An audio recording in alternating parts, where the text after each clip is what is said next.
Prunelle, la fille du cyclope. Voilà. Voilà.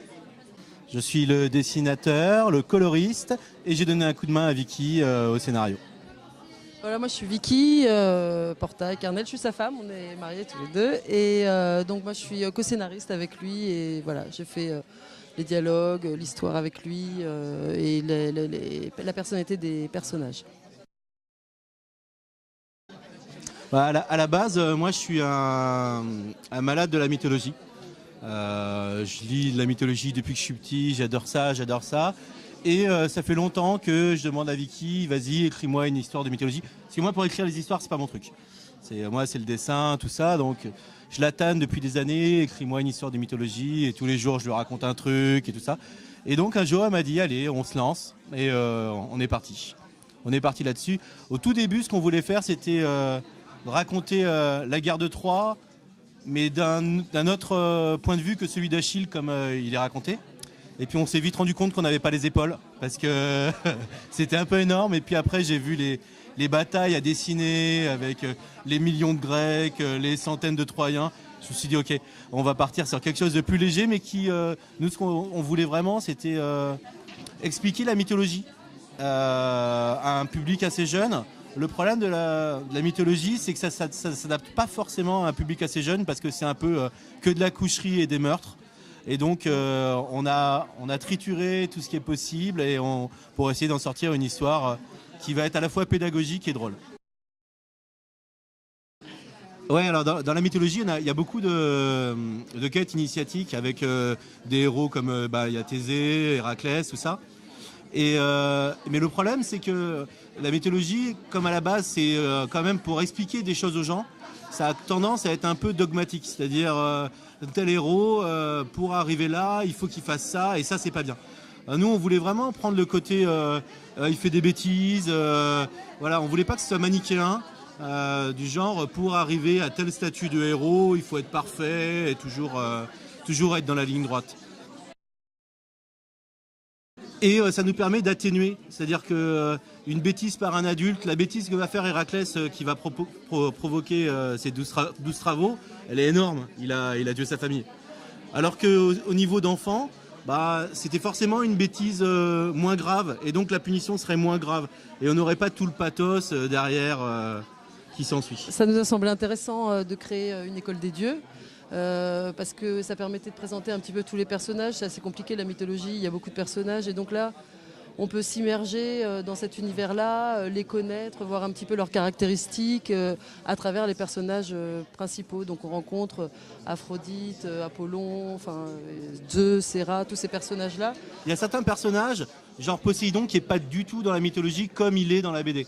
Dans la BD, c'est vraiment un espèce de surfeur à la cool, qui en a vraiment rien à faire de rien, il se pointe, lui, son truc, c'est les vagues. Alors que dans la mythologie, c'est quelqu'un de très droit et qui a tendance à s'énerver très rapidement. Par contre, Zeus, on a gardé ses attributs. Hein. C'est quelqu'un de bon vivant, qui, par contre, faut pas le chauffer. Hein. Tout de suite, il s'énerve. Hein. Ça vient du fait qu'on on est tous les deux dans le milieu de l'animation. Vicky, toi, tu travailles dans le milieu de l'animation. Oui, je suis à France Télévisions, je m'occupe de la jeunesse en fait, sur les sites internet. Et moi, je consomme. Je consomme beaucoup d'animations. Oui, on regarde tous les deux beaucoup d'animations. Ça, c'est vrai que c'est une de notre passions. Donc, ça nous a sûrement influencé de toute façon pour animer l'histoire et créer les actions. Ouais, et on l'a vraiment traité aussi, comme on peut traiter une série, c'est-à-dire que à chaque fois, on fait attention quand on commence une scène à présenter comme en animation. C'est-à-dire qu'on va commencer par un plan très large pour montrer, voilà. Parce que moi, ce que j'aime pas dans la bande dessinée, c'est quand on arrive dans un endroit et qu'on a une toute petite case dès le début. Alors du coup, je sais plus où on est et quand les personnages bougent, on sait pas ce qu'ils font. Donc là, nous, ce qu'on veut à chaque fois, c'est on montrer un grand endroit et montrer tous les endroits. Et comme ça, dès le début, le lecteur peut s'imaginer tout ce que l'acteur, le personnage, va pouvoir faire dans cette espèce de décor. Ça leur parle cette façon de bouger, de montrer les choses, tout ça. Il faut dire que nous, avec notre fils, on fait des tests avec lui. Hein. Donc lui aussi, il est sur l'animation à fond. Et ça nous aide à à voir ce qui accroche et ce qui accroche pas. Oui, ouais, nous ce qu'on voulait vraiment c'était vulgariser, c'est pas beau comme mot, mais c'est vraiment rendre accessible la mythologie. Bah, je sais pas, nous on est nous-mêmes des enfants en fait finalement, donc je sais pas, c'est peut-être la recette. Je sais pas, déjà on va voir si les enfants se sentent touchés par l'histoire ou ont l'impression qu'on leur parle. Mais non, je sais pas s'il y a des recettes. S'amuser, en tout cas, s'amuser, c'est ce qu'on a fait. Ouais. Oui, c'est vrai, ça fait plaisir. Ouais, il y a cette sélection. Ouais, et puis c'est vraiment Ouais. une surprise parce que comme au niveau des délais, c'était assez tendu, la BD n'était pas sortie. Donc on savait qu'on était proposé, mais voilà, on espérait, mais sans trop y croire, quoi, parce que et puis voilà, c'est arrivé. On est super content, ça donne une belle exposition. On est super content. C'est une cyclope qui assume pas du tout le fait d'être cyclope. Elle est fille d'un cyclope et d'une muse. Et elle avait vécu jusqu'à présent avec sa mère à Athènes dans un monde de beauté. Voilà, Assez mondain, ouais. assez mondain. Et donc, elle n'a jamais assumé le fait d'être un monstre, justement. Et elle s'est toujours cachée de ça. Et c'est une cyclope un peu particulière parce qu'elle n'a pas un œil au milieu comme tous les autres cyclopes, mais un œil. C'est un sur le demi-cyclope, côté. ouais. Voilà, ouais, c'est un demi-cyclope. Et donc, non, elle ne l'a pas assumé. Et justement, dans la BD, là, c'est un petit peu sa quête, c'est-à-dire qu'elle va finir par assumer son identité, ce qu'elle est petit à petit, justement, en ayant sa différence, rencontré quoi. sa différence, oui, grâce à la rencontre de deux autres monstres, enfin, Minotaure et Héraclès. Héraclès n'étant pas vraiment un monstre, mais Il est un peu considéré comme Prunelle, c'est-à-dire mis un peu au banc. C'est que un demi-dieu. C'est des Donc, demi-dieux, ils il est sont au fond de la classe. Hein. ils sont un peu brutasses, ils sont très différents d'elle et c'est ce qui va lui permettre justement de s'accepter en fait. Comme elle est dans différents tomes à venir certainement. Non, Voilà, c'est le début. Elle a cette dualité, maman, la muse, je suis belle et tout ça, et le côté brutasse, papa, je suis un vrai cyclope et je frappe pour faire des épées et des éclairs. Et elle assume pas le côté papa. Hein. Ouais. Non, mais il y a le côté cyclope qui ressort. Hein. Ouais, mais ça c'est les filles, hein. C'est toujours un peu peste. Oui, ça c'est Héraclès qui fait souvent des fautes de français, donc oui, bah, voilà, elle le rattrape, elle est un peu prétentieuse, elle fait un petit peu comme elle vient de la ville, elle est arrivée sur l'Olympe, l'Olympe c'est la province, donc elle se sent un peu supérieure, donc Voilà, elle a tendance à les reprendre. Elle a tendance à les reprendre, en plus elle est super bonne à l'école, donc voilà, elle se sent un peu supérieure et elle est comme ça avec eux. Voilà. Mais elle va apprendre d'eux beaucoup de choses aussi, de choses qu'elle n'a pas à elle, à l'intérieur. Voilà. Bah en fait, quand on travaille avec son épouse, on fait moins de bêtises quand même. Voilà. Comme Burke, c'était il y a 15 ans. Ouais, c'est super vieux. Ouais, c'était nos débuts dans la bande dessinée. Il y a pas mal de gens. Bajram, par exemple, était dans le Goinfre, qui était le concurrent de Burke. Qui, à l'époque, entre le Goinfre et Burke, on se passait des auteurs. Il y a eu pas mal d'auteurs qui ont percé, qui étaient dans le fanzina de cette époque. Parce que ce qu'on oublie maintenant, c'est que le blog d'aujourd'hui, c'était le fanzina hier. C'est-à-dire qu'à l'époque, on n'avait pas de blog, on pouvait pas dans nos trucs. Alors du coup, go la photocopieuse et go Photoshop, mais des versions d'essai parce qu'on n'avait pas une thune. C'était assez drôle, quoi. Et ça nous a permis, par exemple, avec Burke, d'aller à Angoulême pour la première fois. Parce qu'on avait été sélectionné pour le prix du fanzine. Ça n'existe plus maintenant, vu qu'il n'y a plus beaucoup de fanzines. Il y en a quelques-uns encore de qualité, mais ça n'a plus du tout l'esprit que ça avait à l'époque. L'époque, c'était vraiment à l'arrache, quoi. C'est-à-dire, l'impression est pourrie. Vas-y, on s'en fiche, quoi. Et je me rappelle, les BD, on les finissait le soir de la maquette, quoi. Donc, ouais, il y a 15 ans qui sont passés entre Burke et, Burke et Prunelle.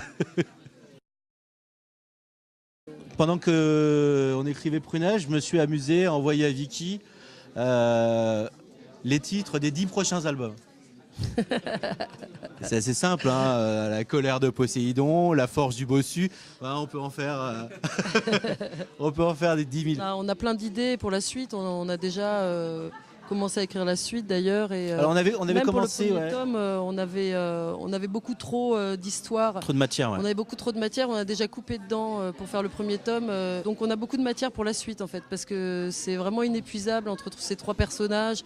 Tous les autres personnages existent, plus tous ceux qu'on a inventés en plus. Enfin voilà, on a déjà plein d'actions, plein d'aventures, plein d'histoires, plein d'évolutions des personnages. On est en train de travailler justement sur le tome 2. Alors on avait commencé sur quelque chose dans la continuité, avec beaucoup d'actions. Et puis à la lecture de la BD, on s'est rendu compte que, en fait, comme on pose les bases de l'univers, on est obligé de montrer des trucs très vite et il y a beaucoup d'actions.